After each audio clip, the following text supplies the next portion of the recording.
everybody, this is Frankie Abruzzino with the Scoop News, and a victory of sorts for Second Amendment rights activists, and thanks to Greg Steube, who's a state senator with the state of Florida. Basically, what happened is he went into the circuit court in Sarasota, and it's being reported that a security guard and a deputy on duty would not let him in because he was concealed carry. And he said, wait a sec, I got my concealed carry. Like, I carry a concealed carry. Wherever I go, you need to. Today, when I was out at that rally in Venice, nobody could tell because it's concealed, and I actually do concealed carry. And so I'm a big advocate of this stuff. And what Stubbe's trying to do is get it so that if you have a concealed carry license, you can carry your firearm openly. And also more gun-free zones. Back to the story. He went in, and it's being reported that they said, hey, you can't come in, you can't carry weapons. And Steube, who's an attorney and our state senator, he said, look, Florida statute 790.06 basically says I can walk into a government building and it's not a gun-free zone according to the law. And he said it's enumerated gun-free zone under 790.06. I guess the guard and the deputy were a little jerky to Steube. Now, probably not aware of who he was.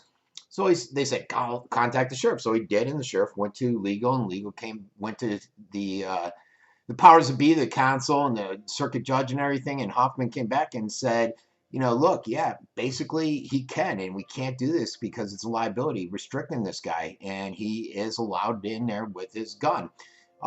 He did say that in addition to that, he recommended that they pull the deputies out of the clerk office and reevaluate the security that goes on there, the security detail. They said the office was actually deeded as a court facility, and the distinction would become an issue to the clerk. So they're going to remove all the deputies. I guess the security will remain there, and they look at the cost. The cost would be something like $70,000 if they kept them all there. But because this happened, they realized that there is some liability with having the deputies there. The private security is questionable, and restricting somebody's Second Amendment rights and trying to believe that this downtown clerk of court was actually a gun-free zone, when indeed it is not.